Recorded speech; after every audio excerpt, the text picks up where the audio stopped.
Muy buenas tardes. Les saluda Jerry Brown desde mi despacho aquí en Springfield, Missouri. Es un placer muy grande poder estar con ustedes en esta tarde. Quiero agradecer al presidente Roberto Ruz por esta invitación, mi amigo Marcelo Marcón, con quien hemos mantenido una amistad por la plantación de iglesias, y con todos ustedes. Hay tantos pastores ahí en Chile que me han brindado su amor y su confraternidad. Es un placer poder estar aquí de este modo. Hubiera querido estar ahí en presencia con ustedes, compartiendo, viendo sus caras, poder saludar, dar un abrazo, pero este es el medio que tenemos ahora. Y esta tarde pienso darles o compartir con ustedes un mensaje que creo que el Señor me ha dado. Y para hacerlo vamos a compartir la pantalla y presentarlo con un PowerPoint para que ustedes puedan ver dónde estoy y yo puedo explicar tanto las cosas del mensaje, pero también es algo visible para ayudarles. Entonces,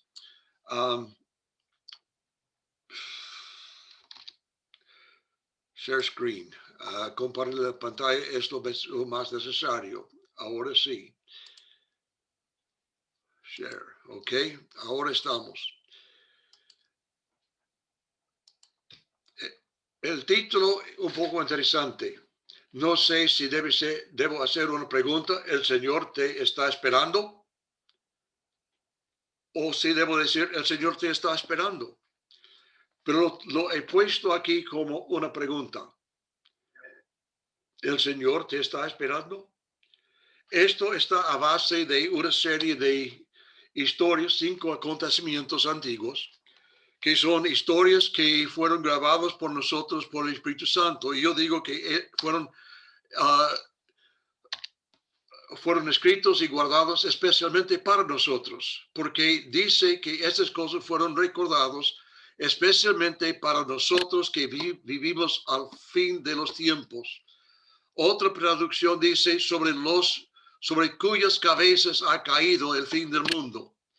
Pero nosotros estamos viviendo en tiempos muy especiales. Hemos pasado por unas tribulaciones inesperadas en el año 2020 y todavía no se termina la plaga. Entonces voy a seguir. Luego de pasar por estas historias, brevemente, vamos a ver si es posible aplicar los principios que hayamos descubierto a nuestro ministerio actual y si hay algo para nosotros en esto. Espero que el Señor nos ayude. La primera historia, y debo decirle que a mí me gusta bastante recontar las narrativas, las historias de la Biblia, especialmente del Antiguo Testamento. Esta fue mi introducción a las maneras y a las cosas de Dios, porque cuando era niño, criado en un pueblucho del norte de California, en la Sierra Nevada, montañas en esa cordillera, en el invierno, cuando afuera de la casa había un frío tremendo con 1 metro o 2 metros de nieve, adentro con un calor tremendo de la chimenea, todas las noches mi mamá, mi padre, nos reunieron ahí frente a la chimenea para contarnos y leernos unas historias de la Biblia. De tal manera, hasta cumplir 7 años o 10 años de edad, yo pensaba que tenía toda la Biblia memorizada. Pero estas historias son muy importantes para nosotros en el día en que vivimos. La primera es la historia de Elías y la viuda de Sarepta, que se encuentra en 1 de Reyes 7, 17, 6, 7 a 16. Ahora,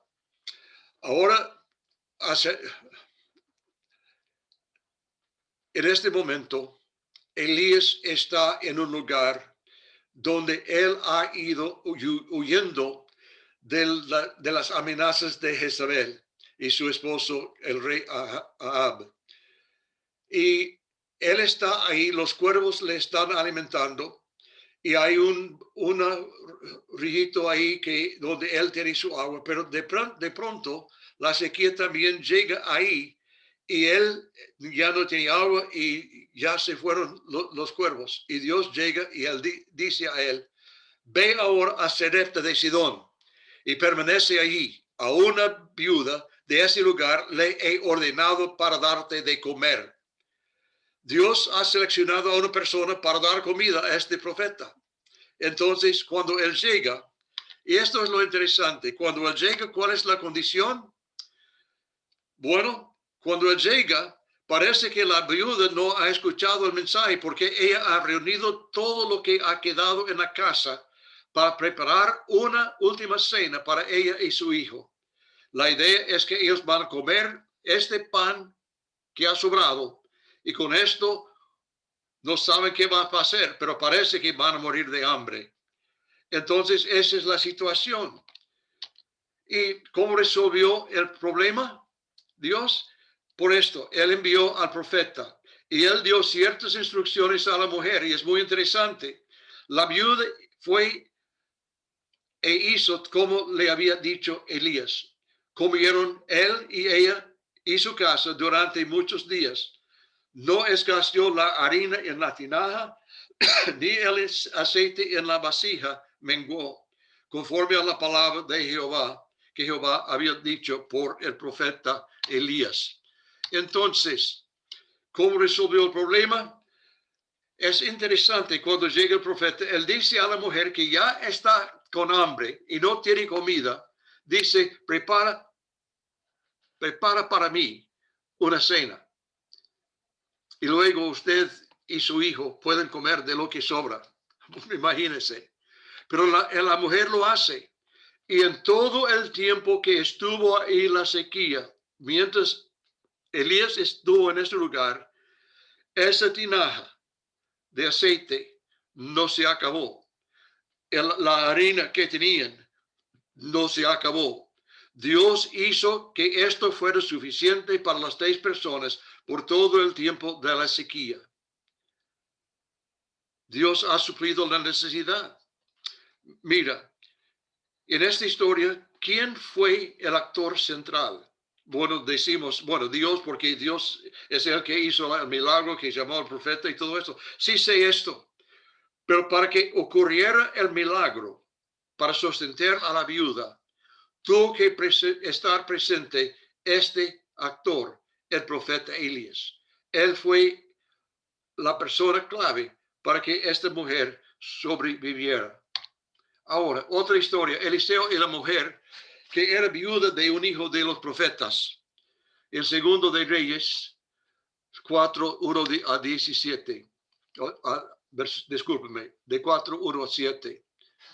Entonces, una de las mujeres de los hijos de los profetas clamó a Eliseo diciendo, tu siervo mi marido ha muerto. Tú sabes que tu siervo era temeroso de Jehová, pero el acreedor ha venido para llevarse a 2 hijos míos como siervos. Parece que este profeta murió dejando a su esposa una deuda que ella no tuvo los recursos para pagar. Y entonces el acreedor llegaba para cobrar la deuda. Cuando no pudo, dijo que iba a llevar 2 hijos de ella. Dice aquí como siervos, pero el original representa como esclavos hasta que podrían cumplir con la deuda. Ahora, ¿cuál es la solución? Elías dice, porque esa es la idea que Dios le dio, ve y pídeles vasijas prestadas a todos sus vecinos, vasijas vacías, no buscando algo que ya tenía el aceite, sino algo vacío. Todas que puedes conseguir. Ellos le traían las vasijas y ella echaba del aceite. Y mientras ella echaba el aceite, el aceite seguía milagrosamente fluyendo. Hasta el punto que el profeta dice, tráeme otra, o ella dijo, tráeme otras vasijas. Y él respondió, no hay más vasijas. Y dice la palabra, entonces cesó el aceite. Había suficiente para llenar todas las vasijas vacías y de la venta de este aceite pudo pagar la deuda y mantener la familia por el resto de la escasez. La condición de la mujer y sus hijos, ya hemos hablado de su situación de pobreza y de la desesperación de su situación. Dios resolvió el problema por la presencia del profeta. ¿Cuándo cesó el aceite? Esa es una pregunta que muchas veces he hecho a mí. ¿Es posible que había suficiente aceite para llenar otros 10 o 15 vasijas si las hubieran tenido? Yo creo que sí. La razón que hago esta pregunta a mí es que porque yo creo que a veces nosotros acortamos la capacidad de Dios para resolver nuestras necesidades por la falta de fe. Nosotros paramos antes que el Señor ha terminado lo que Él quiere hacer. En este caso era suficiente. Pero yo creo que nosotros debemos siempre estar esperando que Dios tiene suficiente para cumplir con nuestra visión, no importa grande que sea. ¿Quién estuvo entre esa familia y el desastre? Un solo hombre, Elías o Eliseo. Él estuvo ahí para resolver el problema. Dios tomó el hombre y le dio la solución y a través de su ministerio Dios hizo un milagro. El hombre era clave para que esta familia pudiera sobrevivir. La tercera historia. Esto llamo Dios y la persona faltante. ¿Por qué digo así? Bueno, está en Ezequiel capítulo 22, versículos 30 y 31. Y así dice: busqué entre ellos un hombre que levantara una muralla y que se pusiera en la brecha delante de mí a favor de la tierra. Pero yo no, para que yo no la destruyera, pero no lo hallé. Otra vez, Dios está hablando al profeta Ezequiel. Busqué entre ellos hombre que levantara una muralla y que se pusiera en la brecha delante de mí a favor de la tierra, pero para que no la destruyera, pero no lo hallé. Por tanto, sigue Dios, derramé sobre ellos mi ira, con el ardor de mi ira los consumí. Hice volver al camino de ellos sobre su propia cabeza, dice Jehová el Señor. Esta frase, por tanto, dice que porque Dios no halló tal hombre, él tuvo que seguir con la calamidad, con el juicio, con la destrucción de Jerusalén, porque no encontró ese hombre. Ahora, ¿dónde está Ezequiel cuando él recibe esta profecía? La verdad es que Ezequiel está en Babilonia, un cautivado y llevado ahí a Babilonia como parte de la destrucción del juicio contra Jerusalén. ¿Cuándo buscaba Dios la persona para ponerse en la brecha? Antes de la cautividad. ¿Quién respondió? Nadie. ¿Quién respondió? Absolutamente nadie. ¿Y cuál fue el resultado? El resultado era que Dios llevó a cabo la destrucción de la ciudad de Jerusalén, la cautividad de su pueblo, y aún se destruyó el templo de Dios. Pregunto, ¿cree usted que Dios quería la destrucción de Jerusalén? Yo no lo creo. Él es misericordioso. Él es lento a la ira. Él quería tener una persona para ponerse en la brecha, para pedir a favor de la ciudad, pero no encontró a tal persona. Por eso la destrucción de la ciudad. Interesante. Ahora, otra historia. El profeta desamparado. Ojalá que haya usado bien esta palabra. Pero el profeta desamparado y arrepentido. Jonás 1-4. Jehová dirigió su palabra a Jonás, hijo de Amitai, y le dijo: levántate y ve a Nínive, aquella gran ciudad, y clama contra ella, porque su maldad ha subido hasta mí. Dios se da cuenta de la maldad que está en esa ciudad, y él selecciona y él llama a un Jonás, hijo de Amitai, diciendo: levántate, ve a Nínive, es una gran ciudad, y clama contra ella por su maldad. Un llamado directo, sencillo y muy claro. Pero el profeta no quiso. En verdad, nosotros sabemos toda la historia, como él huyó hacia Tarso. Él iba en otra dirección, sabemos de su tribulación cuando fue descubierto su mentira, y le tiraron al mar, y el gran pez que le tragó, y al fin, porque el profeta se le enfermó, la ballena o el gran pez le vomitó en la orilla del mar.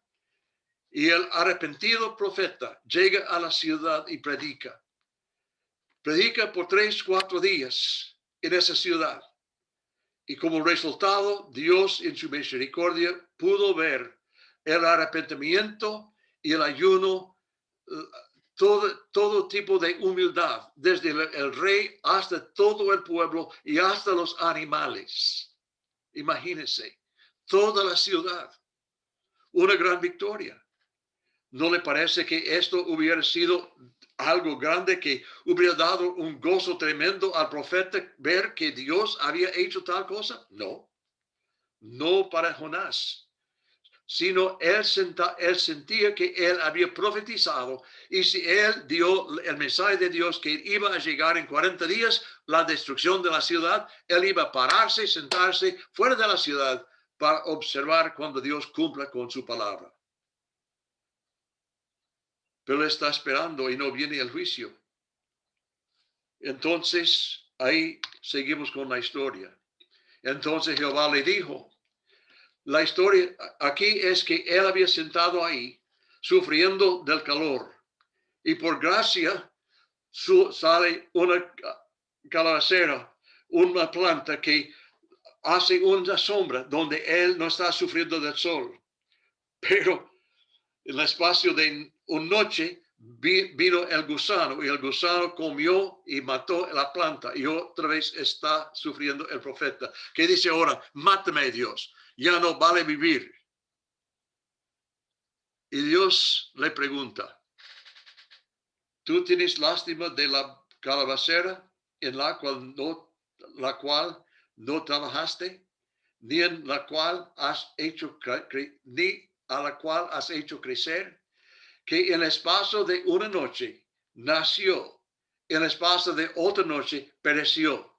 Y no tendré yo piedad de Nínive, aquella gran ciudad donde hay más de 120,000 personas que no saben discernir entre la mano derecha y la mano izquierda, y muchos animales. Dios dice al profeta: hay que entender quién soy yo.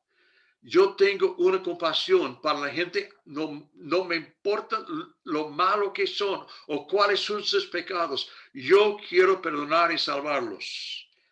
Y tú tienes misericordia o lástima sobre una planta que haya muerto. Ahora, ¿por qué llamó Dios a Jonás? Porque la vida de Jonás fue diseñada de parte de Dios exactamente para esta tarea. Cuando nació Jonás, Dios tenía en mente un ministerio para este hombre en la ciudad de Nínive. ¿Por qué no enviar a otro? ¿Por qué no escoger a otro? Porque muchas veces la tarea es única, dado a una persona. Cuando Dios nos llama, el llamado de Dios es nuestra. No podemos trasladar esto o dar nuestra visión, nuestro llamamiento, nuestra misión, no la podemos dar a otro. Es nuestra única. Y Dios nos ha bendecido, y por la gracia de Dios tenemos algo que hacer con el reino de Dios. Si Jonás no se hubiera arrepentido, ¿qué hubiera sido el resultado para Nínive? La ciudad estaba en peligro. Algunos historiadores antiguos dicen que esta ciudad tenía hasta 300,000 personas. Si no hubiera llegado el profeta, su fin, su muerto, ya estaba seguro. ¿Qué aprendemos de esto en cuanto a la compasión de Dios para la gente perdida? Dios nunca recibe nada de satisfacción. Él no se alegra. Él no tiene gozo cuando perece aún el pecador. Él quiere ver que todos lleguen al arrepentimiento. ¿Qué aprendemos de Dios en cuanto a los que Él escoge y encomienda? Que a nosotros, cuando Dios nos llama, nuestra única respuesta posible es: sí, Señor, iré y haré lo que me ha dicho. Y cuando Él nos llama, Él anda con nosotros para dar la capacidad necesaria para que nosotros podamos cumplir con la misión que Él nos ha dado. Por casi, Jonás faltaba y puso en riesgo todas las almas de una ciudad de 120,000 personas o 300,000 personas. El Señor te ha puesto a ti en un lugar específico, y hay muchas personas que dependen de su rendimiento hacia el Señor para que Él pueda lograr todo lo que Él tiene pensado para ellos a través de su ministerio. Ahora, Abraham y Jehová, una conversación entre Dios y Abraham. Esta historia comienza cuando llega a la tienda y al campamento de Abraham. Dios acompañado de 2 ángeles. Dice, 3 hombres llegaron. En esa ocasión, Dios reitera y dice a Abraham: tu esposa Sara te va a dar un hijo heredero. Luego, cuando les había preparado un banquete, una cena, habían comido, comienzan a ir a otro lado. Entonces los varones se levantaron de allí y miraron hacia Sodoma, y Abraham iba con ellos acompañándolos. ¿A dónde iban? Iban hacia Sodoma y Gomorra. Entonces Jehová dijo: ¿encubriré yo a Abraham? ¿Encubriré yo a Abraham lo que yo voy a hacer? Por cuanto el clamor contra Sodoma y Gomorra aumenta más y más, su pecado se ha agravado en extremo. Descendiré ahora y veré si han consumado su obra según el clamor que ha llegado hasta mí, y si no, lo sabré. Está yendo para examinar y evaluar sobre el pecado de estas 2 ciudades. Ahora, se apartaron de ahí los varones y fueron hacia Sodoma. Pero Abraham permaneció delante de Jehová. Se acercó a Abraham y le dijo: ahora, aquí tengo que dar algo distinto. Es algo nuevo para mí, lo he descubierto muy recién y ha cambiado mucho de la manera en que yo pienso de nuestra misión en esta época. Descubrí una nota de pie en el versículo 22. Y cuando lo investigué, es muy interesante. Indica que ahí en ese versículo se encuentra en un término técnico una tikune asoferim, que quiere decir que existe ahí un cambio en el texto hecho por un escriba en error. Now, ahora, eso es muy interesante porque en toda la Biblia, todo el Antiguo Testamento, esto ha ocurrido solo unas 18, 20 veces, según los eruditos. Cuando un escriba iba a copiar, porque sabemos que no había imprenta y todo esto tenía que ser copiado a mano por una persona, que antes de entrar en ese trabajo tenía que lavarse las manos para limpiar toda la maldad y la contaminación mundana de sus manos antes de tocar algo sagrado. Y luego, después tenía que otra vez lavar la mano para que lo santo y lo puro no tocara, no se mezclara con lo sucio. Pero el escriba tenía que copiar exactamente como el documento que estaba ahí decía. Pero había una ocasión en que el escriba que estaba haciendo la copia vio algo que él no recordaba. Entonces él fue al original y ahí estaba. Era diferente del texto que él tenía a la mano. Entonces él no pudo cambiar nada del texto. Tenía que copiar tal como estaba. Pero él puso una anotación a la margen citando al original. Y esto es muy importante, porque como esta nota está en la margen, sabemos cuál fue la intención original de este texto. Una traducción más correcta sería tal como los hombres se apartaron y fueron hacia Sodoma, pero Yahvé permaneció de pie delante de Abraham. Lo cambia totalmente. En vez de decir que Abraham estaba esperando al Señor, dice que Yahvé permaneció esperando a Abraham. ¿Por qué había hecho el cambio? La razón parece que ser que no se pudiera creer que el Creador se quedara en la presencia de una criatura esperando algo de él. Para ese escriba, eso hubiera sido visto como una blasfemia. Esto tengo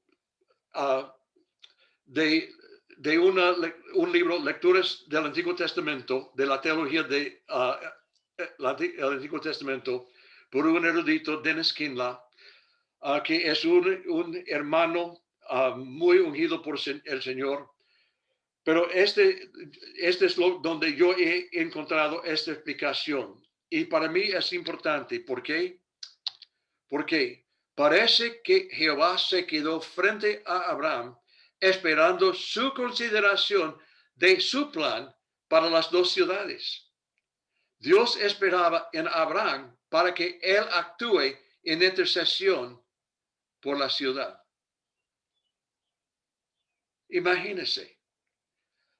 Aquí está la imagen del Dios eterno, Yahvé el incomparable, creador de todo, parado en la presencia de una de sus criaturas, virtualmente invitando a esa criatura a expresar una objeción a su plan.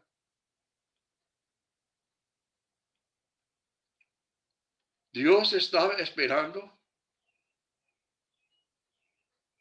que Abraham tuviera compasión y misericordia de esa ciudad donde estaba su sobrino, o de la ciudad. Sabemos la intercesión de Abraham y el resultado. Al fin y al cabo, la ciudad fue destruida, las dos ciudades destruidas, pero la familia de Lot fue llevado afuera. Se escaparon. Pero ahora, quiero que usted piense conmigo ahora un momento. Ya esto es casi predicación, y sí es predicación. ¿Es posible que Dios tiene planes para Chile, para las regiones, para las ciudades, para el pueblo, para la vecindad donde tú estás puesto? por Dios?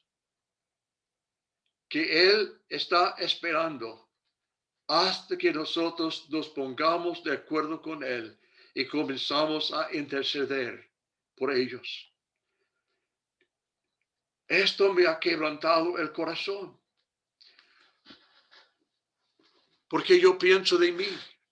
En esta situación donde hemos estado en cuarentena, hemos tenido que poner máscaras en la cara, que nadie puede salir de la casa, que todo esto. A mí me he enojado que el control social de todo esto y que nadie tiene respuesta, que hay una confusión total y yo me enojo queriendo que Dios juzgue. Nosotros vivimos en una nación que ha abortado más de 60 millones de bebés. Ya es tiempo que Dios juzgue.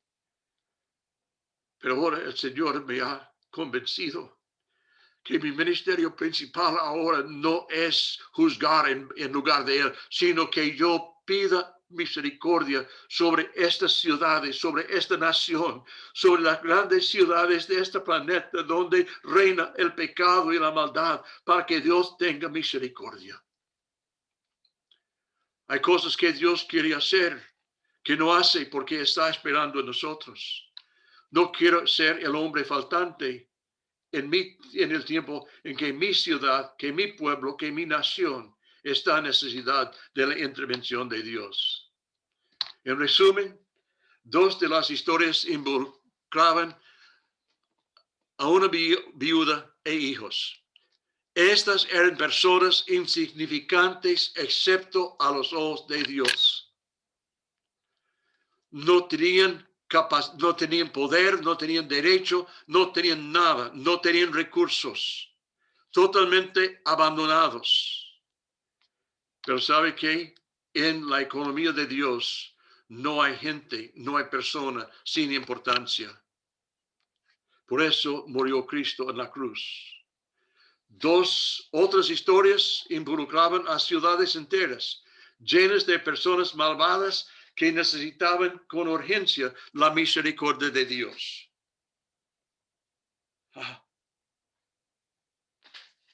Sí. Y una historia involucró el destino de una nación que sufrió la derrota y la destrucción debido a la falta de un serviente obediente que Dios había buscado. En cada historia, la mano de Dios fue puesto sobre un individuo indispensable para la realización de sus planes. Cada historia ha señalado la importancia del siervo obediente. En cada una de estas historias había, en cuanto de estas historias, una persona llamada por Dios, puesto por Dios en la situación, en el lugar, para resolver el problema. En la otra situación, él buscaba al individuo y el individuo no respondió a su llamado. Y vino la destrucción. En cada caso, el milagro que Dios imaginaba no se hubiera realizado sin el ministerio del siervo obediente. Por eso digo, en ti Dios está esperando. Dios está esperando en ti. ¿Por qué lo digo? Porque en el lugar donde el Señor te ha colocado, eres insustituible. Insustituible.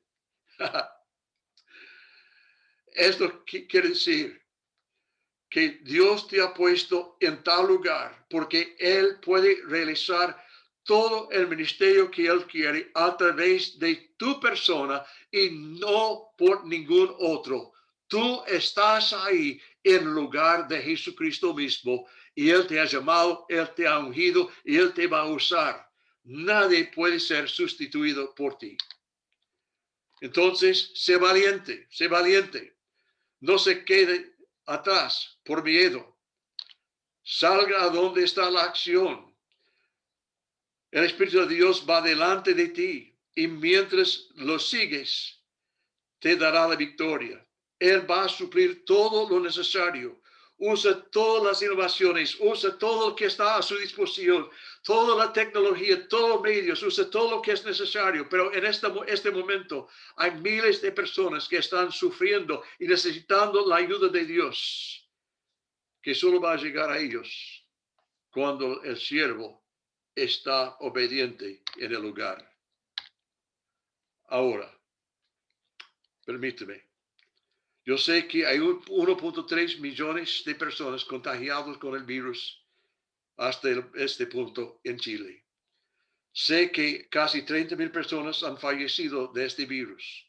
Ha dejado atrás en su lugar viudas, viudos, padres, hijos, hermanos, nietos, otros familiares y amistades, y muchos problemas económicos y políticos. Todos han sufrido, aunque no tienen la enfermedad. Todos hemos sufrido por las restricciones. Todos hemos tenido que quedarnos en casa cuando queríamos salir. Todos queríamos tener cultos cuando no hemos podido. Todos hemos hecho todo lo posible, pero esto ha sido para nosotros una tribulación. También hay serios problemas políticos y económicos que no se van a resolver en corto tiempo. No estoy seguro que jamás volveremos al normal de antes, pero tampoco no estoy seguro que Dios quiere que nosotros volvamos a ese normal de antes. Porque Él quiere hacer cosas nuevas a través de nosotros, a través de nuestro ministerio. Él tiene un nuevo plan para el mundo que después, post-COVID-19, Él tiene algo nuevo para nosotros. Y Él está llamando. Solo permíteme, perdóname por esto, pero quiero decirles esto. Nosotros vivimos en un tiempo donde hemos visto la limitación de recursos de todo lo que hemos conocido. Pero quiero ponernos en el lugar de la iglesia del primer siglo, que tenía una cultura muy semejante, la moralidad aún peor que de donde nosotros. Toda situación político era un peligro para los creyentes.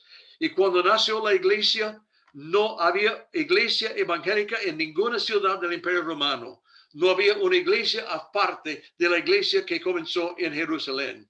A fines del primer siglo no había una ciudad importante del Imperio Romano que no tuviera una comunidad cristiana próspera.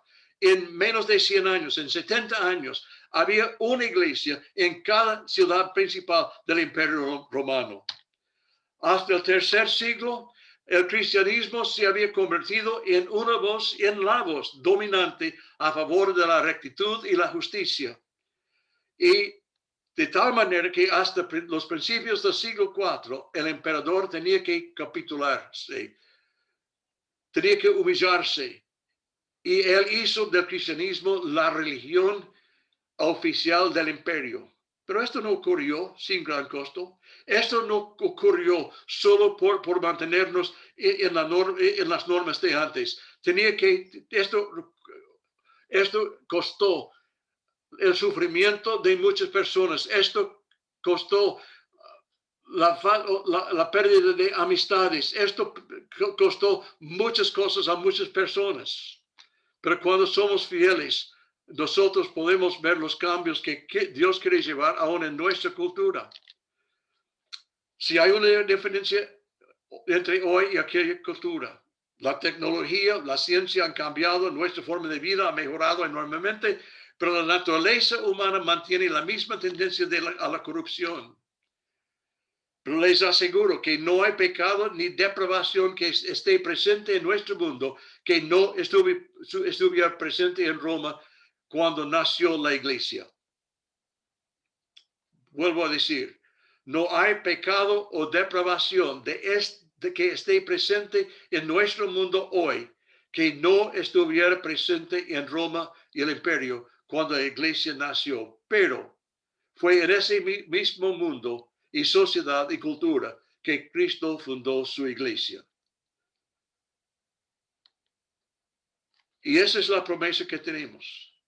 El Cristo que vio cómo fundar su iglesia en aquel mundo está con nosotros hoy Y Jesucristo es el mismo ayer, hoy y por los siglos. Y todo lo que Él hizo en aquel entonces, Él quiere hacer en nuestras vidas hoy en día.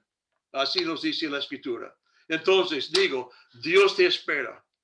¿Cómo lo sé? Porque dice la Escritura, porque yo sé los pensamientos que tengo acerca de vosotros, dice Jehová. Pensamientos de paz y no de mal, para daros el fin que esperáis. Jeremías 29:11. Porque yo sé los pensamientos que tengo acerca de vosotros, dice Jehová. Pensamientos de paz y no de mal, para daros el fin que esperáis.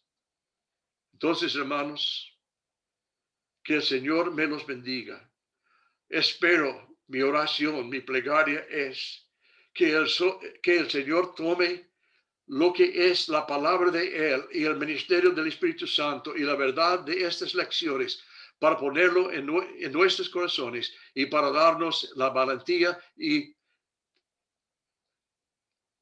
para salir adelante, creyendo que aún a pesar de las dificultades, Dios tiene un nuevo día para nosotros. Padre Santo, en el nombre de Cristo Jesús, pido de que tu Espíritu Santo unja las vidas de cada pastor, cada pastora que está sintonizado y escuchando este mensaje.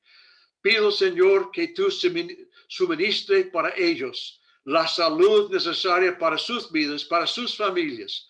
Que tú suplas las necesidades económicas para las familias y para las iglesias. Pido, Señor, una unción especial sobre el Ejecutivo. Señor, por favor, para la salud y la sabiduría que es necesaria por todo lo que el hermano Roberto Ruz tiene que tener para liderar este gran grupo de siervos tuyos. Dale, Señor, todo lo que él necesita. Proteja su vida, proteja su familia, Señor, en nombre de Cristo. Por mi hermano Marcelo, que está levantando y guiando esta plantación de iglesias. También, Señor, que le dé a él sabiduría, pero que, Señor, a todos, que haya una nueva unción del Espíritu Santo y una nueva visión que brote desde dentro de nosotros por lo que tú quieres hacer y lo que tú vas a hacer en nuestro tiempo, en nombre de Jesucristo. Amén. Muchas gracias, hermanos. Que el Señor me los bendiga. Ha sido un privilegio poder estar aún por este medio tan lejos de ustedes para presentar estas ideas a ustedes.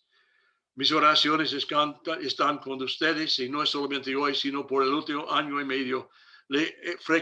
Frecuentemente el Señor me ha hecho recordar a los hermanos de Chile. He orado por ustedes, por sus ministerios, por todo lo que está pasando ahí. Creo que el Señor tiene un día muy grande que está por delante de nosotros. Mientras tanto, me despido deseando sobre ustedes la mano de Dios y su presencia en todo lo que ustedes quieran hacer. Amén.